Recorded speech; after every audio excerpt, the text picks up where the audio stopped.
I was 22, full of dreams, plans, and above all, love. For a year I had been seeing Michael, a man 11 years my senior, 31. He had that presence, that confidence that had seduced me from the first day. We went out often, and he promised me the world. Sometimes he spoke of marriage as if it were certain I would one day be his wife. Naive and in love, I believed him. I imagined the white dress, the vows exchanged in front of loved ones, the life I thought I would share with him. Yet, despite everything he said, something felt off. Michael had never met my family. He always found an excuse, a canceled appointment at the last minute, a sudden business trip. I told myself it was normal, that one day he would take the initiative. In private, he didn't use protection. Twice a week he held me in his arms, telling me he loved me. I thought it was a sign of trust, of seriousness. But inside, I didn't really know what his gestures hid. Then there was that night. The idea struck me like lightning. What if I tested him? What if I told him I was pregnant? Maybe then I would finally know what he truly wanted from me. I hesitated a long time, then I did it. I had no idea what kind of hell I was unleashing. I remember the exact moment. We were sitting in his living room. He was watching television distractedly, and I was nervously twisting my fingers. My heart beat so loudly I feared he could hear it. So, in a shaky voice, I dropped the bomb. Michael, I think I'm pregnant. I took 2 tests, and both are positive. The silence that followed was freezing. Not a silence of disbelief, but of contained anger. His eyes darkened instantly, his face tightened. Then he exploded. He jumped up, shouting, "Are you kidding me? How could you let this happen? Do you think I'm ready to have a child?" I never said that. Each word hit like a dagger. I trembled, unable to answer. I had wanted a test of love. I got a torrent of hatred. He didn't even try to understand or sit down to talk. No. With a brusque gesture, he pointed to the door. "Deal with your pregnancy on your own. I'm not involved. It's over between us. Do you hear me?" Over. I stood petrified. His words echoed as my tears fell. I ran out crying, without strength to respond. That night, I felt lonelier than ever. But deep down, it was only the beginning. The days that followed were a nightmare. 5 days exactly, 5 long days with no rest. I couldn't eat properly. Every bite made me nauseous. At night, my eyes stayed open, staring at the ceiling, replaying that terrible scene over and over. I loved him. Despite everything, despite his shouting and brutal rejection, a part of me still loved him. That part tore me apart. I wanted to call him, to tell him I had lied, that it wasn't true, that I wasn't pregnant. Maybe he would forgive me. Maybe he'd take me back in his arms. But at the same time, a dull fear consumed me. What if, instead of forgiving me, he despised me even more? What if my confession only revealed how far I would go to bind him to me? So I remained caught between 2 fires, love on one side, shame on the other. Every second without him was torture. My phone stayed silent. No messages, no calls. He seemed to have turned the page. I remained trapped by an invisible tie. And as time passed, I felt this story would not end as I had imagined. I was too young to understand that sometimes love becomes a weapon, and I had just loaded the gun. On the 6th day, I couldn't take it anymore. I decided to go back and tell him the truth, even if I lost everything. I put on a simple pair of jeans, an oversized sweater, my eyes still puffy from crying, and walked to his apartment. Standing at his door, my heart pounded so hard my legs shook. I wanted to knock, but my hand refused. I waited, frozen, until he opened the door to take out the trash. His gaze met mine, and it felt like a cold blow. He stopped, surprised. Then his lips twisted into a contemptuous smirk. "What are you doing here? I told you it was over." My voice trembled. "Michael, listen. What I said the other night, it wasn't true. I wanted to see how you'd react. I'm not pregnant." He burst into a dry, cruel laugh that echoed down the hall. "You're kidding me? You think that's better? You lie to trap me, and then come begging for forgiveness? You're just a kid, a pathetic manipulator." My cheeks burned, my eyes blurred. I wanted to disappear. Instead, I stood there absorbing his insults until he slammed the door in my face. That day, something inside me broke, but something else awakened. I stood in front of his door for a few more seconds, unable to move. His words echoed. Manipulator, pathetic. Each syllable pierced me. Finally, my legs carried me away from the building to a deserted street where I collapsed. Passers-by watched with indifference. as if my tears were only one rain among many. Pain mixed with a dull rage. I had given everything for this man. I had believed in his promises and closed my eyes to his absences and excuses. This was his reply: humiliation and rejection. In the days that followed, I avoided my friends and ignored my mother's calls. I didn't want to speak to anyone. I hid under my covers with the curtains drawn, letting time pass. Yet every minute without him hurt.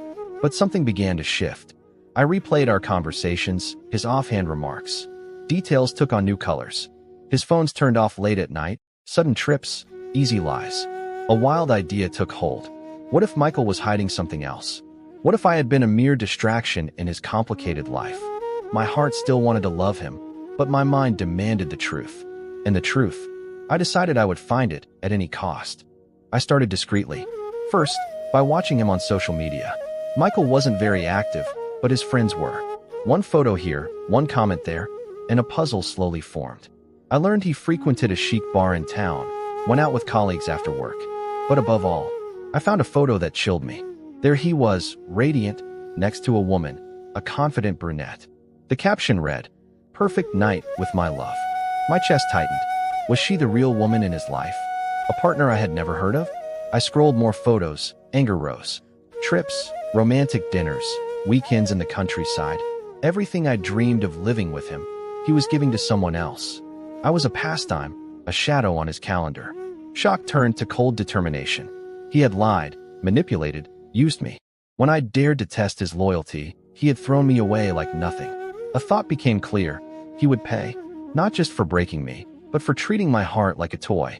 From that day, my love for Michael became something darker, a desire for vengeance that grew with every beat of my heart. I became someone else, colder, more methodical. If Michael thought I was naive, he'd soon learn his mistake.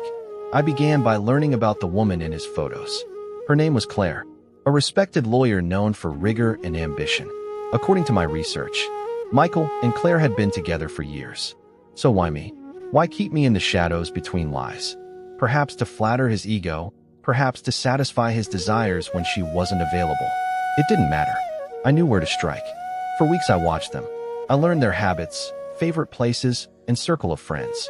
I discovered Claire knew nothing of my existence. She believed in Michael, in their future. She already spoke of marriage and children, the same dreams he had whispered to me. Each new fact fed my hatred. I didn't want him back. No, I wanted him to suffer, to lose everything he thought he controlled. I wanted his perfect world to collapse beneath his feet. To do that, I had to strike where it would hurt most. So I devised a plan. Patient, precise, cruel. A plan that would turn his lies into chains and his dreams into nightmares. Michael had broken my heart. I would destroy his life. It started with a simple message. I created a fake profile with a carefully crafted identity, a university friend who had supposedly seen Michael in a bar. I sent Claire a discreet note mentioning his name and a persistent rumor. "Did you know your fiancé sees someone else?" At first, Claire ignored it, but I anticipated that. I sent a photo, one of me and Michael from months earlier, his arm around my shoulders, that satisfied smile. A picture he had forgotten to delete from my phone. Hours later, Claire replied, short, cold, "Thanks. I'll handle it." I knew doubt had been planted. Doubt in love is a crack that can bring everything down. But I didn't only want her to doubt, I wanted her to see. So I followed Michael to his bar one night, positioning myself so Claire, if she checked, could catch us. And she came, exactly at the hour I had hoped. Her eyes widened when she saw us. Michael paled, stammering apologies. I stayed silent, savoring every second. It was only the first blow. The rest would be far more painful. The bar scene was explosive. Claire, ashen, looked at me as if I were a ghost from her past. Michael stammered, his words swallowed by the noise. She fixed him, demanding explanations. He tried to deny and belittle me, calling me just a friend. But his hands shook, guilt betrayed him. Claire left in tears. I stood still, feeling a bitter victory. That triumph did not soothe. In the following weeks, I staged a theater of small catastrophes. I sent anonymous emails to Claire's law firm hinting at financial misconduct. I circulated doctored screenshots to mutual friends, making conversations look compromising. I tipped local journalists undercover, suggesting a scandalous affair involving influential people. Every action was calibrated to provoke an earthquake. Michael's life fissured, his certainties cracked. I planted seeds of doubt everywhere. His days filled with hostile calls, suspicious emails, and averted looks. Claire's smile was replaced by questions. Pressure mounted until their bubble burst. Everything had to collapse stone by stone, irreversibly. The rumor took root like an invasive weed. Claire received anonymous messages. Her confidence wavered. At work, colleagues whispered and eyed her with suspicion. I also targeted Michael professionally. I sent falsified resumes claiming inappropriate conduct on business trips, forged bank statements showing suspicious transfers. His employer opened a preliminary inquiry. Michael found himself under accusation, unable to defend himself. I seized every crack to drive the wedge deeper. I quietly contacted Michael's family, sending discreet letters alleging hidden debts and fabricated evidence of a dissolute lifestyle. His parents recoiled. Some friends distanced themselves. Claire, overwhelmed by shame, openly questioned him. Their relationship spiraled into chaos. But I didn't seek mere material ruin. I wanted moral annihilation. I wanted him to understand, deep in his bones, the pain he had caused me. Each message, forged document, and trap sowed chaos. Michael wandered, hunted by shadows I'd created. Part of me regretted the brutality, but my rage burned too brightly to stop. His professional reputation stumbled, clients withdrew, his firm lost key contracts. The prospect of marriage vanished, replaced by cold silences and fraught discussions. The fall was brutal. Michael's social downfall became public. A local blog published an article that pulled together the fragments I'd scattered. The web ignited. His superiors distanced him from a major case. Claire, humiliated, canceled wedding plans.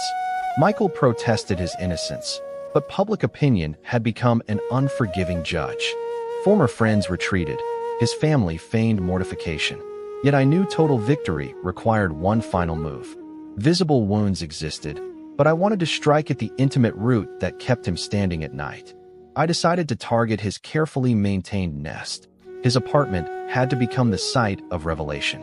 One night, I planted physical evidence, letters, photos, documents, into a dossier I anonymously delivered to a well-connected colleague of Claire's, an indiscreet lawyer. Simultaneously, an anonymous package arrived at his parents' home. Explicit messages and edited photos presented as proof of reprehensible behavior. The next morning, the storm broke. Claire opened the dossier. Her face fell apart. Michael, exposed, tried to scream but found no voice. In the days after, Claire ended the relationship. Clients left. Michael faced procedures. His savings were frozen by investigations. He wandered, broken, realizing he'd lost not only a partner, but also the career and respect that had defined him. The final collapse was inexorable.